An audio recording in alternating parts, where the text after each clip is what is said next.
What's up? This is your man Dre Mack, and in this video, I'm going to give you guys a brief history of who Simon Williams is, aka Wonder Man, and let you guys know, even though they got Yahya Abdul-Mateen playing Simon Williams, this is not representation.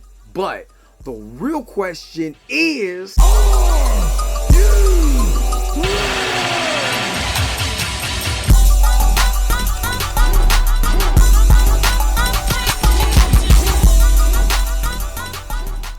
according to Wikipedia, Wonder Man, aka Simon Williams, is a character appearing in American comic books published by Marvel Comics. Created by writer Stan Lee and artist Dan Heck and Jack Kirby, he first appeared in the Avengers #9.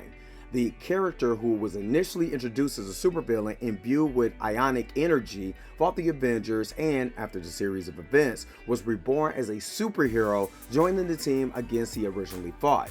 Wonder Man debuted in the superhero team titled The Avengers #9, cover date October 1964, and appeared to die in that issue. 4 years later, Avengers #58, November 1968, revisits the events of #9, explaining that the Avengers had electronically saved Wonder Man's mind in the computer. Wonder Man was not seen again until Avengers 102, Avengers 1972, where he made a cameo appearance in a comatose state. Wonder Man's body is revived by the villain Kane in the Avengers 131 and 132, January and February of 1975, and then again by Black Talent in the Avengers 152, October of 1976, and finally by the Living Laser in Avengers Annual #6 in 1976.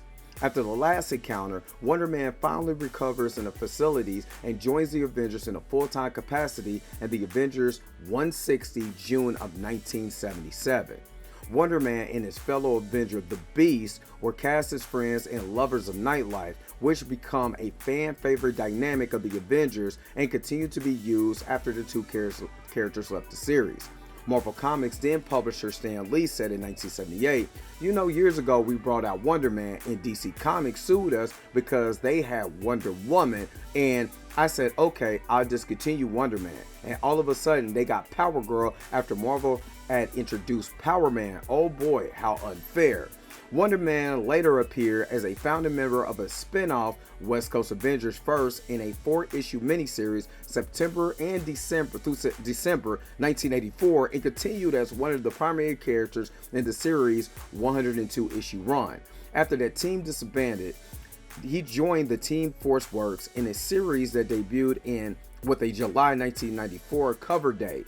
After the team splintered, Wonder Man rejoined the Avengers and the Avengers Volume 3, #4, May of 1998. After the collapse of the team and the Avengers 503, December of 2004, Wonder Man joined a new splinter group called the Mighty Avengers, co-starred in the team series which premiered in March 2007's cover date. Wonder Man starred in a self-titled graphic novel in 1986 and then starred in a 29-issue series, Wonder Man, September 1991 through February 1994, and then a 3-issue miniseries, Avengers 2 Wonder Man and the Beast, in 2000. In 2007, he starred in a 5-issue miniseries, Wonder Man, the My Fair Superhero. Wonder Man appears sporadically throughout the 2010s through the 2013s Avengers series, but played an important role in the end-time storyline in issue 31, December of 2012, through his final issue of #34 in January 2003. Comic book writer Rick Remender revealed in an interview that Wonder Man will be a member of the Uncanny Avengers starting with issue #5.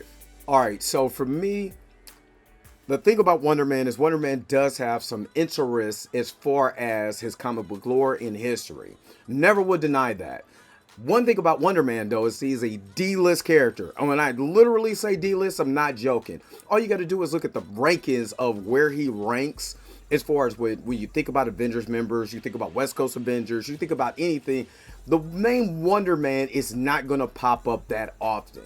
You know, to me, he was found just a guy, kind of almost like a party guy. He's just there for, you know, durability or strength, or a MacGuffin to me. So he's never been a guy in the Avengers that I was like, yeah, he has to be front and center as part of this team because he's that integral. So that brings me to the Marvel Cinematic Universe and why they're even bringing Wonder Man here. Now, at first, James Gunn was going to bring Wonder Man in through the Guardians of the Galaxy, played by Nathan Fillion. Now, I'm going to tell you this because a lot of you people get mad when I tell you this, but Wonder Man's a white guy in the comics. And now they have him being played by Yahya Abdul-Mateen II. Now, I know you guys are like, oh, here comes Dre. Dre the complainer. He's always complaining. We don't care about race swaps. We care about representation. Well, if they really cared about representation, they would have made this guy white. If they really cared about representation. Why? Because throughout his comic history, he's never looked like Yahya Abdul-Mateen II. Now, I know you guys are going to say, well, why didn't Yahya just, decline that offer? Kind of like when people were saying that Aaron Pierre, because he's too light to play Jon Stewart, shouldn't have took the role. Well, why didn't anybody say the same thing about Yahya Abdul-Mateen II playing Wonder Man? I could tell you why. Because we could be able to shoehorn him in to make sure that this character comes on the screen, and Disney could say, look, we're doing representation. Not only do we have Wonder Man coming out, we also have Riri Williams. So we got two black people, look, a black man and a black woman. This brings me to this point. You could have had anybody play Wonder Man because he's not significant enough. Yeah, is he a little significant when it comes to like Wanda Maximoff and the Vision and all of that? Yes, he does have some storylines with her. After that, this is the reason why he's been for real sporadic throughout the comics since 2013. Because nobody really cares about Wonder Man like that. And for them to make this show and then cast Yahya Abdul-Mateen when there's so many other black male characters that is already created in the comics that he could have played, this does not make sense. So would you have liked to see Yahya Abdul-Mateen play Blue Marvel? That would have been interesting. Hell, that probably would have been a slam dunk based on his size, the way he looks. He still has that Hollywood, look to him. But now you have him playing Wonder Man. When people start to look at the history of Wonder Man, they're going to go all the way back to those original comics, and they're going to say, this guy has been white throughout comic history. Why does he have to be played by Yahya Abdul-Mateen?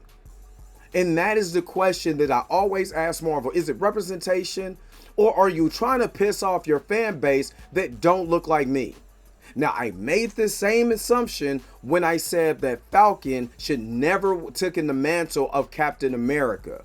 The reason why I said that, because look, if this guy has been around since the 1940s and then you're just going to shoehorn a black dude in here because you feel bad about there's no black representation in prominent roles, they're all done by white men, well, take the character that is already established as a black character like Falcon and make him prominent.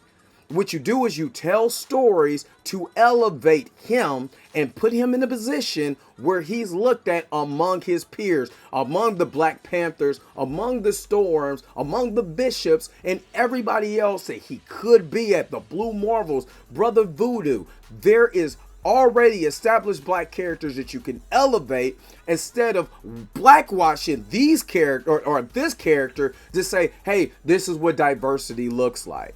And I would have loved to see Yahya Abdul-Mateen play either Blue Marvel, or Jericho Drum, or the many other black characters that are already established in Marvel Comics. So I believe that eventually the people who don't know any better, don't know anything about Simon Williams or anything, is probably not going to care when they're watching the MCU.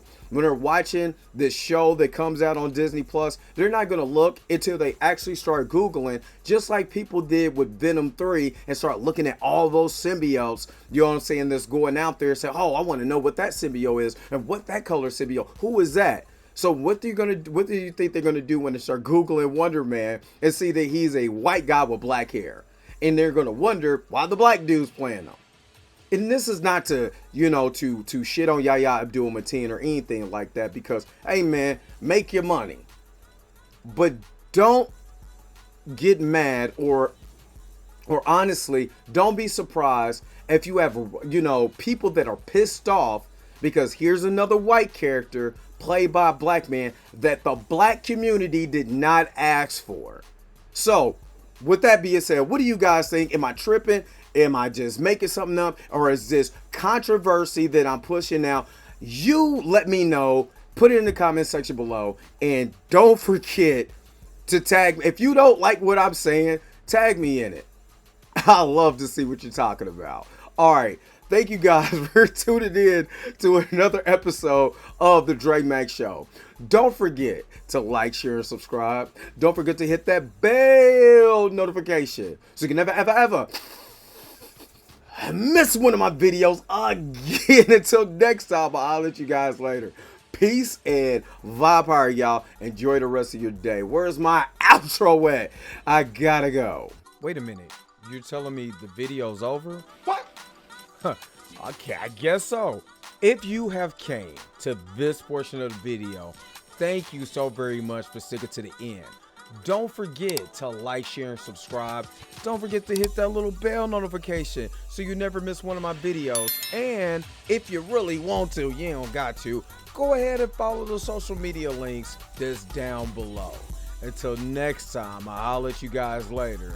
Peace and vibe higher, y'all. Y'all take care of yourself.